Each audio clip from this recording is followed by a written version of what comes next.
So there you go. Technology is not always our best friend, but we got to use what we have. At the moment, I feel like the technology is not happy.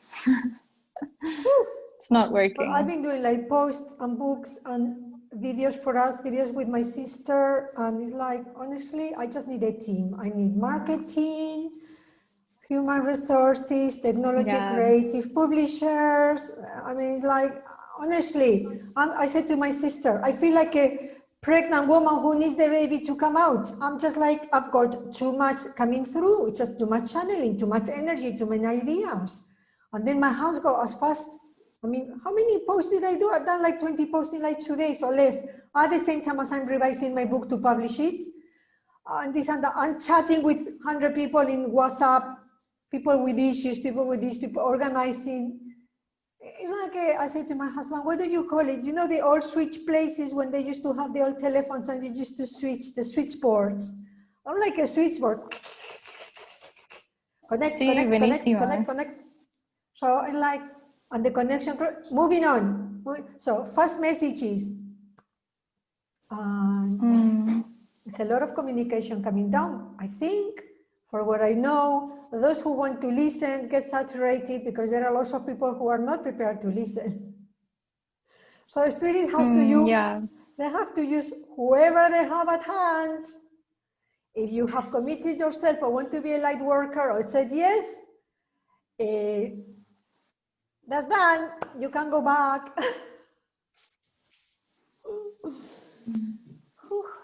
With the good and the bad and the ugly. It's all good, but it's just like so much of it. It's a whole world to lift, a whole world to integrate, and things changing and moving at such speed. I don't even know how people keep their feet on the ground.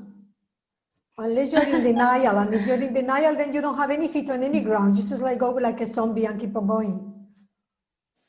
But that's not the idea of being fully conscious. And maybe that's why those posts are good, because they are nudges of wisdom in a little post with a nice color, and it goes. And someone said, do cards with them. Do a set of cards and pick up one a day. And the other one says, do a little book. My husband, the book of chilling. He says, no, that's my idea. I want to do the book of chilling. I said, no, you swear too much. But you know what? There will be people who would appreciate a book of chilling with swear words just as it is, raw. Like, crappy day is a crappy day. Don't try to clean it up and embellish it like me. Oh, kumbaya. No kumbaya. Any word that comes through your mouth. So I say, at least be creative with the swearing, okay? Don't use the F word all the time. Oh, honestly. And I keep waking up at 5 in the morning. And then I just have to get up because I can't go back to sleep. And I'm thinking, I'm hoping this is a transition. I really feel we've put our foot into the next threshold.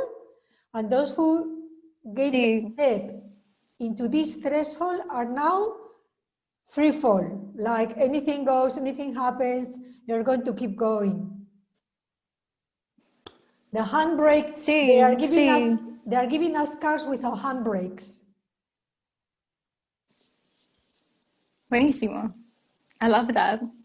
So I always say to my husband, I'm the accelerator, you are the handbrake. Put the handbrake down, or this car doesn't go anywhere. Now he says, wherever you go, I go. It's easier for him. Wherever you go, I follow. I said, thank you, God. All right, so now we don't have handbrakes. Now you are free flow. Who's giving you this vertigo, right? It's speed, it's a feeling of speed. See, yeah. I mean, I'm having lots of like, when I'm in the flow, I'm getting really brilliant ideas and feeling up to speed with them, and just making connections of these incredible things being delivered to me.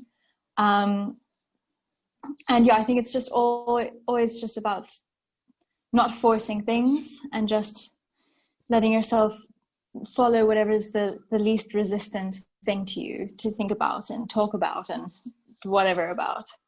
And then the rest will come and sort itself out, but we mustn't try and make it happen when we're not You're right. in the right place. You're totally right.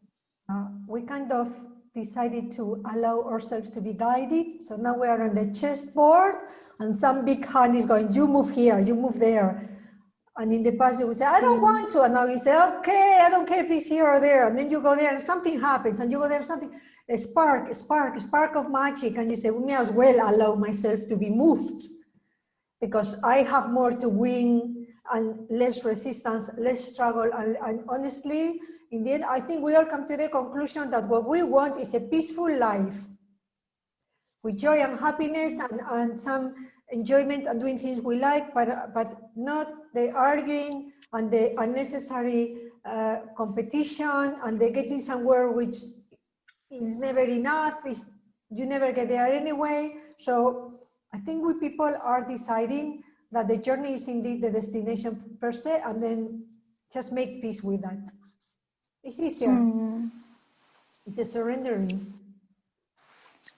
See, and I'm noticing now that every time I experience something that maybe I think is not going my way, and I get like all grumpy about it and stuff, that I don't have this or something like that, when I like forget about it, then I'll find it come to me a little bit further on down in the line in an even better way than I was imagining, and it wouldn't have worked out anyway. That's right. The other way as it did now. Like, I don't know if that's making sense. Yes. But it's just like all like perfectly, and I was so beaten up about it, but it was actually for my better. Yeah. So it first comes back to you healed, and second, perfectly synchronized. How could we organize that when we don't see what's beyond in any direction? May as well let the universe do it for us and have fun in the meantime. So one thing I noticed this week, apart from the speed and the delivery and the pregnancy of so many things coming through, people who are ready and surrender are able to channel in many ways, drawing, talking, painting, business, family. Channeling is not just for a couple of gurus or a couple of mediums. We all channel, we all switchboards, we all have a connectivity, we all have a guidance, an antenna, and we switch it on or we switch it off. But if we switch it on and we are in alignment, then we are apt to be used. So we are used big time because the changes are happening very fast. And the second thing is that, I don't know if you have noticed, but what is behind the veil is becoming more concrete, more solid, is clearer, and the visions are more here, they are closer, they're on top of you. It's like, before it was like, I'd like to see, but I don't quite believe I can get there. I like to see, but I don't think that's realistic. I don't see myself getting it. Now it's like, I can see it, it's there, I can touch it. It's not here manifested, but I can may as well because I am touching it. I see what's Pinterest post. It's like, if it's a house, it's like I'm walking through the door. If it is a clothes, I'm wearing them. If it's hair, I'm having the hairstyle. It's like, yo, this is so plastic, so adaptable, so permeable. It's so cool. It's just in and out of the fifth dimension. 3-dimension, fifth dimension, in the end, we're going to merge. Who cares? We're here, we're there, we're everywhere. How many advantages has it got for us? The fact that it's also permeable, so plastical, and so fluid. If it doesn't work out, you make it happen. You let it be, you learn something, you move on. Like in the past, if something didn't work out, there was a big process to recover and then put it right. Now it's like, no big deal. I learned something from it, I can live with it, I can make peace. I don't feel worthless, I don't feel I made a mistake. In fact, I don't even think mistakes exist. That's how I'm seeing it at the moment. And I put it in a post. The least control we try to exert, the more control we are having, because we're becoming one with that flow, with that vision. We're becoming one with whatever it is we are conscious about or merged with. Yeah, exactly. I mean, we can create whatever we can experience in the dreamscape or imaginationscape, or whatever word you want to use, we can experience here. So exactly, so precisely. It's incredible. Yeah, it's amazing. And it's just about practicing, I guess. Yeah, and recognizing it when it happens, because it's happening all the time. Which means that we have to slow down a little to check out like checkpoints. So for instance, I'm fully involved with calls. I stop the calls, I go for lunch, I let it be, and then I just do a couple of yoga stretch poses. Just to get my body to say, where are we? What's happening? Are we arriving? Are we going? Are we sitting? What are we doing? It's like at the speed. So the body is going, whoa, See, whoa, whoa, whoa, whoa. So then you stop. And then you see. go, that, oh, you know what? I didn't know I had that in my back. Oh, what? What's happening in my leg? I didn't know. So it's like checkpoints. And you go, okay, okay, not too bad. Let's keep on going. But you know what? Those mini segments allow you to keep functioning in a way that doesn't go too far from health or original motive.